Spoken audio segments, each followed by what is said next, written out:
140 प्रश्नों को कराने का आप लोगों को बात कही थी, जिसमें हमने पार्ट 1 में 80 प्रश्न किए थे। डिस्क्रिप्शन में लिंक दिया गया है पार्ट 1 का, अगर आप नहीं देखे तो उसको जरूर देख लें। ये हमारा पार्ट 2 है, दूसरा लेक्चर है, और इस वीडियो में बाकी के हम 60 प्रश्न करेंगे। तो वीडियो स्टार्ट करने से पहले रिक्वेस्ट करूंगा कि वीडियो के एंड तक जरूर बने रहिएगा। डियर स्टूडेंट्स, हमने पिछले चैप्टर में, पिछले क्लास में जीव जनन कैसे करते हैं उनका क्लास किया था, जिसमें टोटल 20 प्रश्न किए थे। उसके बाद हम लोग अगला चैप्टर देखेंगे प्रकाश के परावर्तन तथा अपवर्तन। लेकिन स्टार्ट करने से पहले मैं आपको बता दूं कि इसमें कुछ प्रश्न ऐसे भी आपके बोर्ड एग्जाम में पूछे जाते हैं कि लड़का के लिए क्या होता है गुणसूत्र। तो याद रखिएगा, लड़का के लिए गुणसूत्र XY होता है, और लड़की के लिए, ध्यान में रखिएगा, लड़की के लिए XX होता है। ठीक है डियर स्टूडेंट, ऐसा नहीं है कि हमने 20 प्रश्न आपके चैप्टर वाइज करा दिए तो आपके बोर्ड एग्जाम में टोटली हो गया। देखिए, साइंस एक ऐसा चैप्टर है जिसमें क्वेश्चन काफ़ी ज़्यादा होते हैं, लेकिन मैं उतना ही प्रश्न आपको करा रहा हूँ जो बहुत ज़्यादा इंपॉर्टेंट है। हालांकि आपके पास कल भी टाइम है, कल भी मैं और भी वीडियोस लाऊंगा, और भी जो सब्जेक्टिव है और भी क्लासेस होगी। लेकिन डियर स्टूडेंट्स, कहने का मतलब यहाँ पे जितने भी प्रश्न कराए जा रहे हैं, आपको जितने भी कराए गए हैं और कराए जाएंगे, वो कहीं ना कहीं प्रीवियस ईयर में पूछे गए और कई काफ़ी ज़्यादा इंपॉर्टेंट है। कई स्टूडेंट्स कमेंट कर रहे थे कि सर आप मॉडल सेट का क्वेश्चन उठाएं। देखिए, मैं मानता हूं कि मॉडल सेट से काफ़ी ज़्यादा क्वेश्चन टेली करते होंगे, हो सकता है 70-80% मॉडल सेट से ही हो जाए। लेकिन डियर स्टूडेंट्स, मॉडल सेट वही क्वेश्चन जनरेट किया गया है जो काफ़ी इंपॉर्टेंट है, इसलिए आप इंपॉर्टेंट क्वेश्चन जरूर कर लीजिएगा। कई स्टूडेंट्स मॉडल सेट नहीं किए, उनको जरूर कर लीजिएगा। फिलहाल स्टार्ट करते हैं इस वीडियो को। याद रखिएगा, लड़का के लिए गुणसूत्र XY होता है, लड़की के लिए XX। एक चीज़ याद रखिएगा, क्वेश्चन आपके बोर्ड एग्जाम में पूछा जाता है कि लड़का हो या लड़की, ये किस पे डिपेंड करता है। तो याद रखिएगा, लड़का या लड़की होना सिर्फ और सिर्फ लड़के पे डिपेंड करता है, उनके पिता पे डिपेंड करता है, उनके माता पे कोई भी डिपेंड नहीं करता है कि उनकी संतान लड़का होगी या लड़की। ये सिर्फ उनके पिता पर डिपेंड करता है, उनकी माता पर डिपेंड नहीं करता है। समझ गए? तो चलिए देखते हैं आज से अगला प्रश्न। मोटर कार के हेडलाइट में किसका प्रयोग होता है? पहला क्वेश्चन है, मोटर कार के हेडलाइट में किसका प्रयोग होता है? इनका जो सही विकल्प हो जाएगा ऑप्शन नंबर होगा C, अवतल दर्पण का। डियर स्टूडेंट्स, मोटर जो कार होती है या फिर मोटरसाइकिल, उसमें अवतल दर्पण का प्रयोग किया जाता है। अवतल दर्पण का ही प्रयोग क्यों किया जाता है? क्योंकि अवतल दर्पण का काम होता है लाइट को फैलाना। समझ गए? अगला प्रश्न देखते हैं। यदि किसी अवतल दर्पण की फोकस दूरी F तथा वक्रता त्रिज्या R हो तो संबंध बताना है। तो आप बचपन से पढ़ रहे हैं क्लास 10 में कि फोकस दूरी बराबर होती है वक्रता त्रिज्या की आधी। फोकस दूरी क्या होती है? वक्रता त्रिज्या की आधी। तो F बराबर R/2 हो जाएगा। Right answer option number A। अगला प्रश्न है, डियर स्टूडेंट, दाढ़ी बनाने के लिए किसका प्रयोग किया जाता है? किस दर्पण का प्रयोग किया जाता है? तो हमेशा याद रखिएगा, दाढ़ी बनाने के लिए अवतल दर्पण का प्रयोग किया जाता है। ऑप्शन नंबर C हो जाएगा राइट आंसर। अगला है, गोलीय दर्पण में फोकसा अंतर एवं वक्रता त्रिज्या के बीच संबंध बताना है। गोलीय दर्पण में फोकसा अंतर एवं वक्रता त्रिज्या के बीच अंतर बताना। देखिए, गोलीय दर्पण पूछे, अवतल दर्पण पूछे, उत्तल दर्पण पूछे, फोकस दूरी जो होती है वक्रता त्रिज्या की क्या होती है? आधी होती है। फोकस दूरी वक्रता त्रिज्या की आधी होती है। अगला प्रश्न है, डियर स्टूडेंट, काल्पनिक प्रतिबिंब होता है। तो काल्पनिक प्रतिबिंब हमेशा सीधा होता है। क्या होता है? सीधा होता है। याद रखिएगा, काल्पनिक प्रतिबिंब हमेशा सीधा होता है, वास्तविक प्रतिबिंब उल्टा होता है। वास्तव जो है वो उल्टा है, कल्पना जिसकी किए हैं वो सीधा है। ठीक है, राइट आंसर होगा इसका A नंबर। अगला है, 1 मीटर फोकस दूरी वाले उत्तल लेंस की क्षमता होगी। कह रहा है कि 1 मीटर फोकस दूरी है तो उनके लेंस की क्षमता होगी। इनका सही जवाब हो जाएगा dear students option number 1D। Option number हो जाएगा B 1D। ठीक है डियर स्टूडेंट्स, क्योंकि जो लेंस की क्षमता होती है, पावर ऑफ लेंस, वो होती है मीटर 1/मीटर में। ठीक है, 1/मीटर में जो भी दूरी है 1/f मीटर में होता है। तो यहाँ से आप निकाल सकते हैं कि 1 मीटर फोकस दूरी दे रखी है तो इनका जो पावर हो जाएगा 1/1 होगा। ठीक है, ये बोल रहा है कि फोकस दूरी मीटर में होना चाहिए, ये मैं कहने का चाह रहा हूँ। ठीक है, तो 1/1 यानी कि 1/1, और डायोप्टर इसका क्या होता है? यूनिट होता है। तो डायोप्टर हो गया 1D, याद रखिएगा। अगला है, अवतल दर्पण से परावर्तन के बाद किरण किस बिंदु से होकर गुजरेगी? कह रहा है कि अवतल दर्पण है, परावर्तन के बाद किरण किस बिंदु से होकर गुजरेगी? तो इनका सही जवाब हो जाएगा डियर स्टूडेंट्स, राइट आंसर हो जाएगा 7 नंबर का ऑप्शन नंबर B, फोकस से। किससे? फोकस से। ऐप की जगह आपको फोकस पर भी दिया जाएगा। अगला प्रश्न है डियर स्टूडेंट्स कि किसी दर्पण से वस्तु को कहीं भी रखने से वस्तु के बराबर आकार का सीधा प्रतिबिंब बनता है तो दर्पण होगा। कोई भी दर्पण है, वस्तु को कहीं भी रखें, बराबर आकार का और सीधा प्रतिबिंब बनता है तो कौन सा दर्पण है डियर स्टूडेंट्स? इनका जो सही जवाब हो जाएगा, राइट आंसर क्या हो जाएगा? सी नंबर, अवतल दर्पण। देखिए अगर छोटा प्रतिबिंब बनता, कहीं भी रखे सीधा तो बनता, लेकिन छोटा प्रतिबिंब बनता तो उत्तल होता, लेकिन समान आकार का प्रतिबिंब बन रहा है, बराबर आकार का तो समतल होता है। घर में जो आपके मिरर लगे होते हैं डियर स्टूडेंट्स, घरों में जो आईने लगे होते हैं, आप उस आईने के सामने अगर खड़े होंगे तो आपका जो प्रतिबिंब दूसरे आईने में बनेगा, मतलब कि आईने में बनेगा, आप सामने में खड़े हो तो उतना ही बड़ा बनेगा जितना बड़ा आप हैं। अगला क्वेश्चन है कि किसी उत्तल लेंस की फोकस दूरी हमेशा होती है। याद रखिएगा, उत्तल लेंस की फोकस दूरी हमेशा पॉजिटिव होती है, प्लस होती है। उत्तल लेंस की फोकस दूरी हमेशा पॉजिटिव होती है। अगला है किस लेंस के द्वारा सिर्फ काल्पनिक प्रतिबिंब बनता है? कौन सा लेंस है जिसके द्वारा सिर्फ और सिर्फ काल्पनिक प्रतिबिंब बनता है? इनका सही जवाब हो जाएगा डियर स्टूडेंट्स, अवतल दर्पण। अवतल दर्पण के द्वारा काल्पनिक प्रतिबिंब बनता है, याद रखिएगा। अगला क्वेश्चन है 11वां नंबर, प्रकाश के अपवर्तन के कितने नियम हैं? तो डियर स्टूडेंट्स, प्रकाश के अपवर्तन के 2 नियम हैं। कितने नियम है? 2 नियम। पूछा जाएगा प्रकाश के परावर्तन के कितने नियम है, तो इनका भी राइट आंसर क्या हो जाएगा? 2 नियम। अगला है प्यारे बच्चों, प्रकाश का वर्ण विक्षेपण किस उपकरण से संभव है? पूछ रहा है प्रकाश के वर्ण का विक्षेपण, मतलब देखते हो कि प्रकाश का जो रंग है वो एक रंग से कई रंगों में बदलना, वर्ण का विक्षेपण होना किस उपकरण से संबंधित है या किस उपकरण से संभव है? तो इनका सही जवाब हो जाएगा प्रिज्म से। किससे? प्रिज्म से। अगला है सरल सूक्ष्मदर्शी में किसका उपयोग होता है? डियर स्टूडेंट्स याद रखिएगा, सरल जो सूक्ष्मदर्शी बनाए जाते हैं, माइक्रोस्कोप, जिसके सहायता से छोटी वस्तुओं को बड़ा करके देखा जाता है, तो उसमें प्रयोग किसका होता है? उत्तल लेंस का। किसका होता है? उत्तल लेंस का। अगला है डियर स्टूडेंट्स कि किसी गोलीय दर्पण की वक्रता त्रिज्या 50 सेंटीमीटर है, फोकस दूरी निकालना है। आप अभी पढ़े कि फोकस दूरी वक्रता त्रिज्या की आधी होती है। वक्रता त्रिज्या 50 है, उनकी आधी कितनी होगी? 25 सेंटीमीटर। राइट आंसर हो जाएगा 14 नंबर का सी नंबर। अगला क्वेश्चन है 1 मीटर फोकस दूरी वाले उत्तल लेंस की क्षमता होगी। दोबारा क्वेश्चन लिखा गया है, राइट आंसर हो जाएगा 1D। आपने अभी पढ़ा कि पावर ऑफ लेंस, ठीक है, फोकस दूरी, पावर जब निकालते हैं तो 1 बाय क्या करते हैं? एफ मीन्स फोकस दूरी मीटर में, तो 1 की जगह 1 और फोकस दूरी 1 मीटर दिया है तो 1, और इसका यूनिट क्या होता है? डायोप्टर। 1 से 1 बार में, तो 1 डायोप्टर राइट आंसर। अगला प्रश्न है किसी दर्पण से वस्तु का प्रतिबिंब बड़ा बनता है। किस दर्पण से वस्तु का प्रतिबिंब बड़ा बनता है? तो इनका सही जवाब हो जाएगा 16 नंबर का राइट आंसर बी नंबर, अवतल दर्पण से। याद रखिएगा, अवतल दर्पण से वस्तु का प्रतिबिंब बड़ा बनता है। इसीलिए तो दाढ़ी बनाने में यूज किया जाता है, ताकि जो व्यक्ति वयस्क दाढ़ी बना रहे थे वो अपने चेहरे पर काट का निशान ना पाए, कट नहीं हो जाए। ठीक है, तो कहने का मतलब है किस प्रतिबिंब द्वारा, किसके दर्पण द्वारा वस्तु का प्रतिबिंब बड़ा बनता है? तो अवतल दर्पण द्वारा। क्योंकि डियर स्टूडेंट्स आपने पढ़ा कि उत्तल दर्पण जो होती है, उत्तल दर्पण आपके गाड़ी के साइड मिरर में लगाई जाती है और उससे छोटी छोटी वस्तुएं दिखती है। आप देख रहे होंगे कि रोड जो होती है, रोड की सारी चीजें इसमें दिख जाती है एक छोटे से मिरर में, लेकिन अवतल जो दर्पण होती है डियर स्टूडेंट्स उसमें बड़ा बड़ा दिखता है, फिगर से बड़ा होता है और समतल में समान आकार का।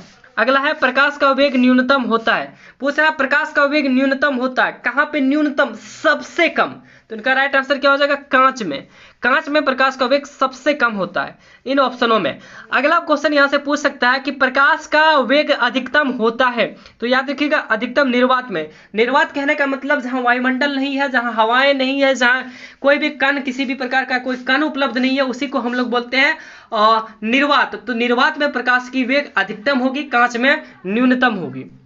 अगला क्वेश्चन देखिए कि निम्न में से कौन सा पदार्थ लेंस बनाने के लिए प्रयुक्त नहीं किया जा सकता?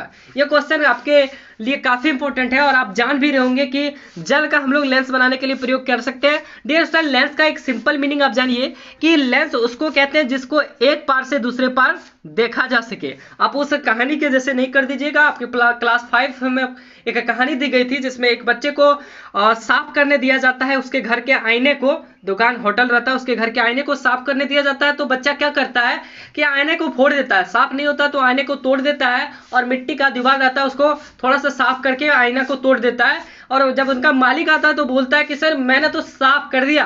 तो ऐसा भी आपको बिल्कुल भी नहीं करना। मिट्टी है डियर स्टूडेंट्स, मिट्टी के आप नहीं बना सकते हैं लेंस को। मिट्टी के दीवार है, आप मिट्टी को खोल दें और बोले कि लेंस हो गया, ये बिल्कुल कतई जहर वाली बात होगी।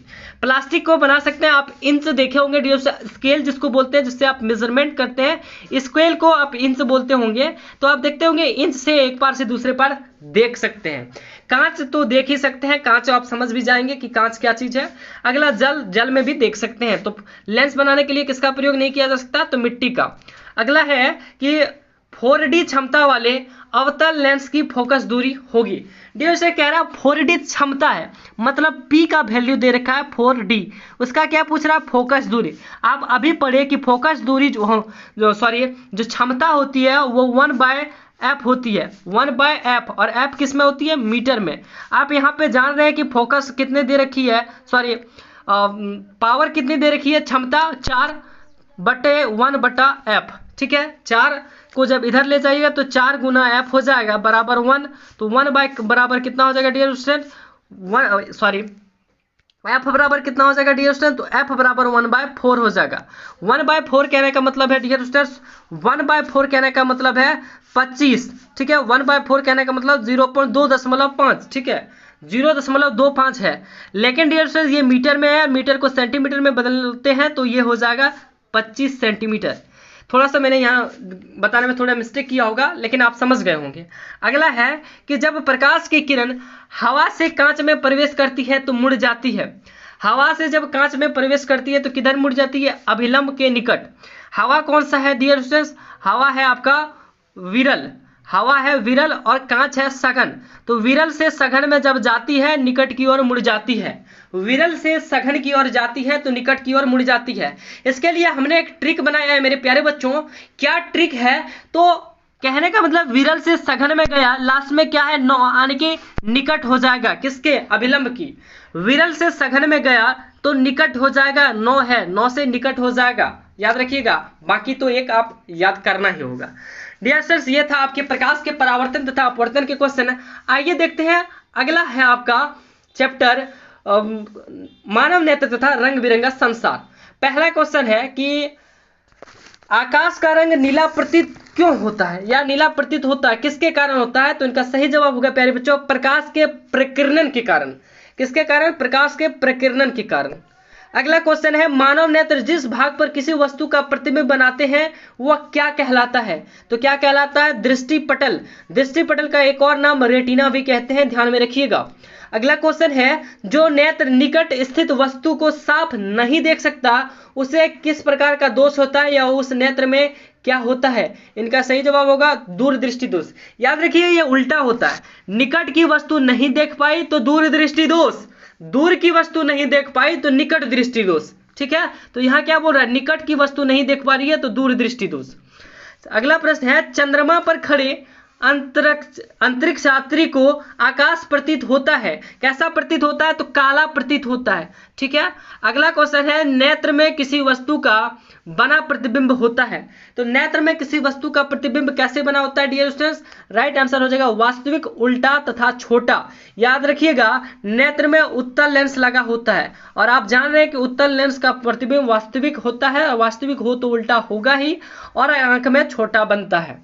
अगला प्रश्न है निकट दृष्टि दोष का निवारण किस लेंस से होता है, निकट दृष्टि दोष का निवारण किस लेंस से होता है, तो राइट आंसर हो जाएगा अवतल लेंस से। इसके लिए मैं एक शानदार ट्रिक आपको बता रहा हूं प्यारे बच्चों, गौर से सुनिएगा। एक शानदार बेहिचक झकास ट्रिक आपको बताने वाला हूं कि आप कभी भी कंफ्यूज लाइफ में नहीं होंगे निकट दृष्टि दोष और दूर दृष्टि दोष में। ट्रिक कुछ इस प्रकार है, पहले मैं लिख लेता हूं निकट और दूर। निकट तो यहाँ लिखा ही है, मैं लिख देता हूं दूर दृष्टि दोष।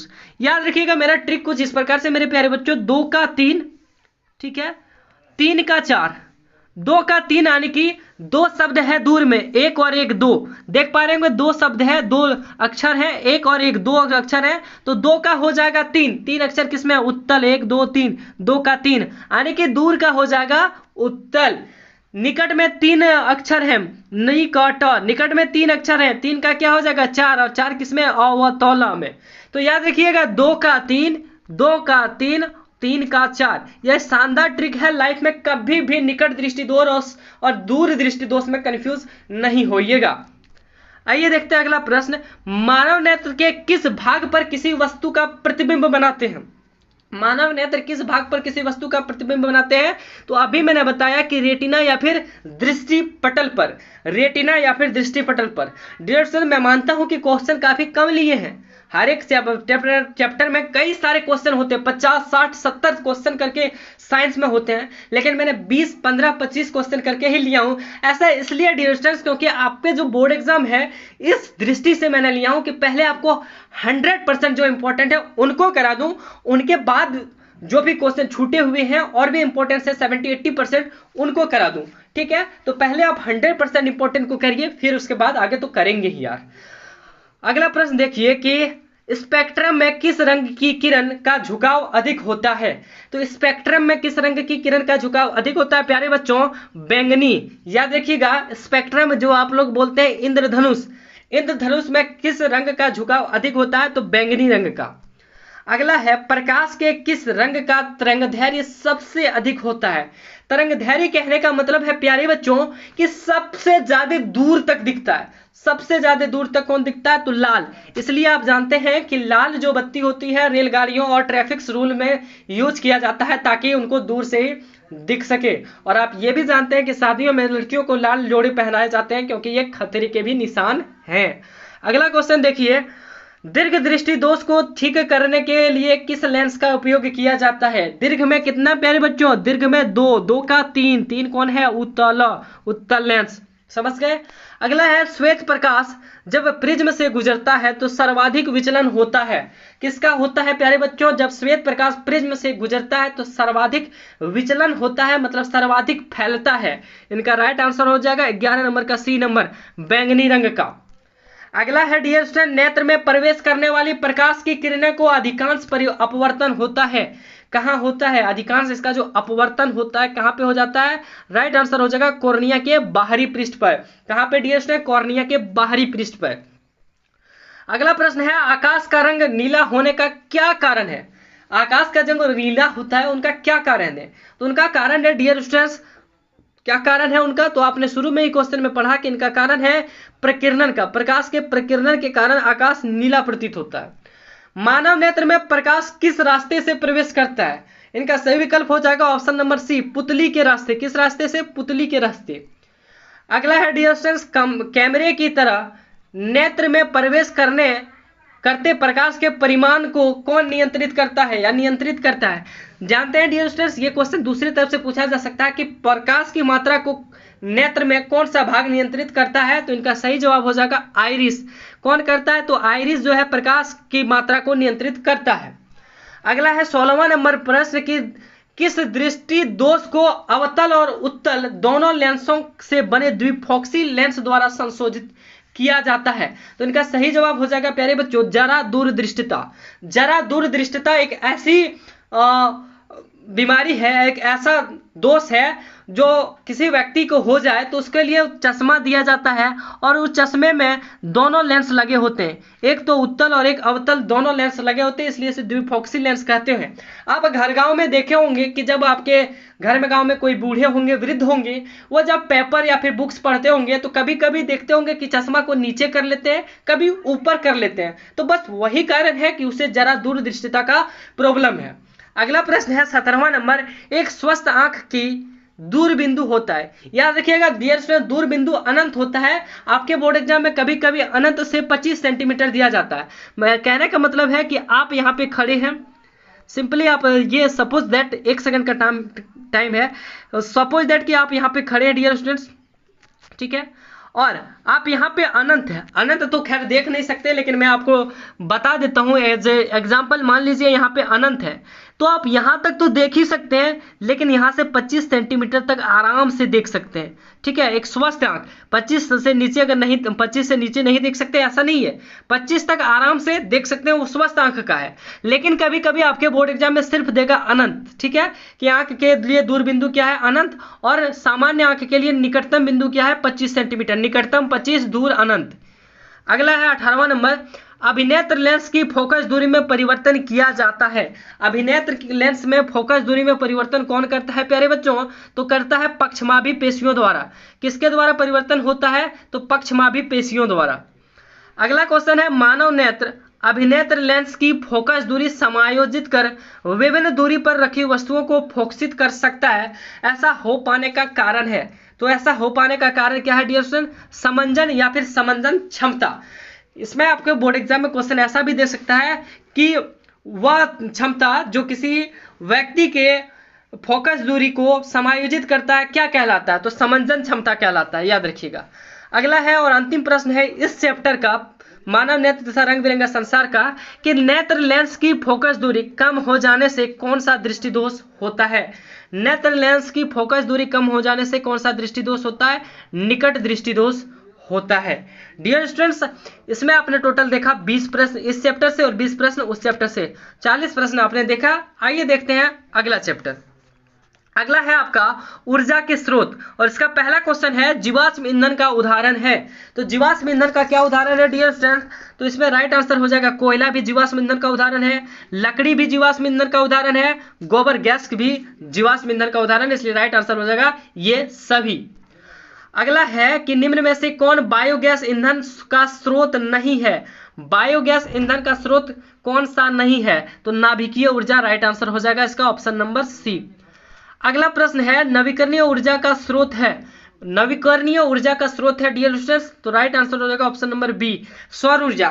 हमने आपको कतई कई बार बता चुका है कि नवीकरणीय ऊर्जा उस ऊर्जा को कहते हैं जिसको हम दोबारा से प्राप्त कर सकते हैं। कहने का मतलब है अगर एक बार खत्म हो जाए तो फिर कल और रिटर्न आएगा। कुएं के पानी को आप एक बार सुखा दे फिर से पानी उत्पन्न होगा, पानी आ जाएगा। सूर्य की किरण शाम ढलते ही खत्म हो जाती है लेकिन सुबह होते ही फिर आ जाता है। तो सौर ऊर्जा एक ऐसा उदाहरण है जो नवीकरणीय का स्रोत है, लेकिन नाभिकीय ऊर्जा आपको बार बार नहीं मिलेगा। कोयले से प्राप्त ऊर्जा, कोयला खत्म हो जाएगा तो ऊर्जा नहीं मिलेगा। आप बोलेंगे सर हम खरीद लेंगे, भाई पूरी तरह से कोयला खत्म हो जाएगा तो कहाँ से मिलेगा?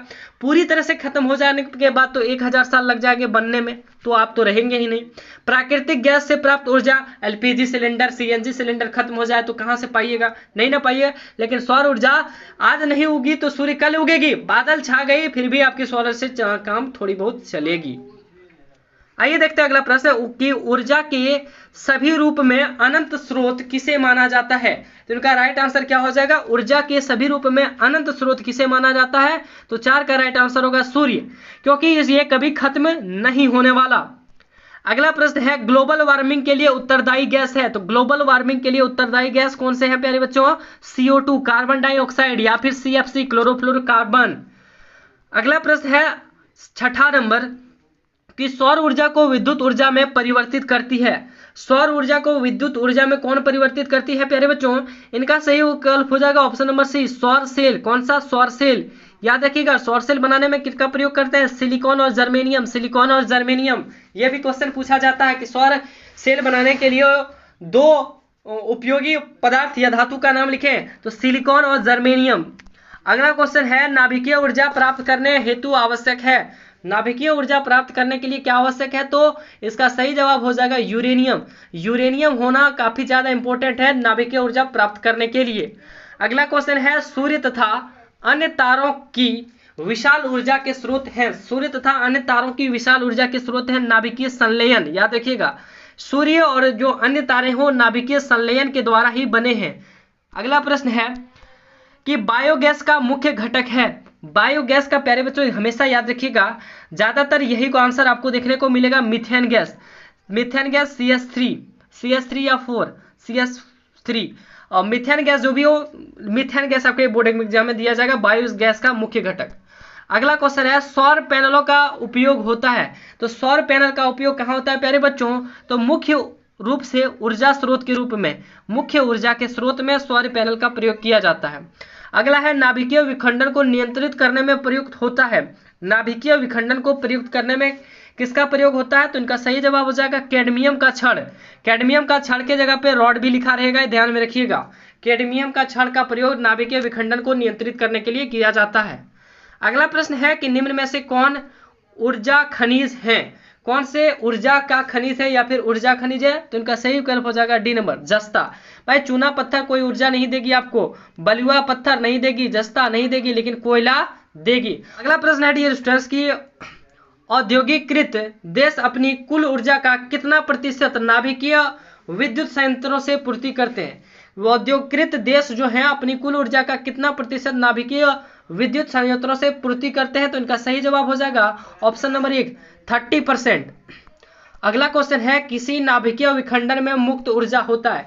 कोई भी जब नाभिकीय विखंडन होता है तो कितना ऊर्जा मुक्त होता है? तो इनका सही जवाब हो जाएगा 200 mega electron volt. 200 mega electron volt right answer हो जाएगा ऑप्शन सी। अगला प्रश्न है पवन में किस प्रकार की ऊर्जा होती है? तो पवन में डियर स्टूडेंट्स याद रखिएगा हमेशा जो ऊर्जा होती है वो गतिज ऊर्जा होती है। कौन सी? गतिज ऊर्जा। अगला है सौर स्थिरांक का मान लगभग होता है। तो सौर स्थिरांक का मान जो होता है प्यारे बच्चों 1.4 किलोवाट आवर पर एम। ठीक है, ये याद रखिएगा 1.4 किलो आवर पर एम। अगला है ऊर्जा का सबसे अधिक प्रत्यक्ष एवं विशाल स्रोत क्या है? ऊर्जा का सबसे अधिक प्रत्यक्ष एवं विशाल स्रोत कौन सा है? तो अभी आपने पढ़ा कि सूर्य सबसे बड़ा और विशाल स्रोत। अगला क्वेश्चन है कि सूर्य की ऊर्जा उत्पन्न होती है। सूर्य की ऊर्जा उत्पन्न होती है नाभिकीय संलयन द्वारा। नाभिकीय संलयन द्वारा। अगला क्वेश्चन है 19वां नंबर कि सोलर कुकर में प्रयुक्त बर्तन प्राय निम्न में से किस रंग से पेंटेड होते हैं? इनका सही जवाब हो जाएगा 19 नंबर का ऑप्शन नंबर बी काला रंग का। आप कभी सोलर कुकर में खाना बनाइएगा, आपके घर में बनाते होंगे तो आपने देखा होगा कि जो बर्तन यूज करते हैं वो काला कलर का करते हैं। हालांकि आपके घर में दूसरा कलर यूज करते होंगे, लेकिन अगर काले कलर में यूज करें तो हीट और जो इसकी क्वांटिटी होती है, जो रिक्वायरमेंट होती है वो जल्दी पूरा होता है। अगला क्वेश्चन है कि पवनों का देश कहा जाता है। तो पवनों का देश हमारे डेनमार्क को कहा जाता है। किसको कहा जाता है? डेनमार्क को।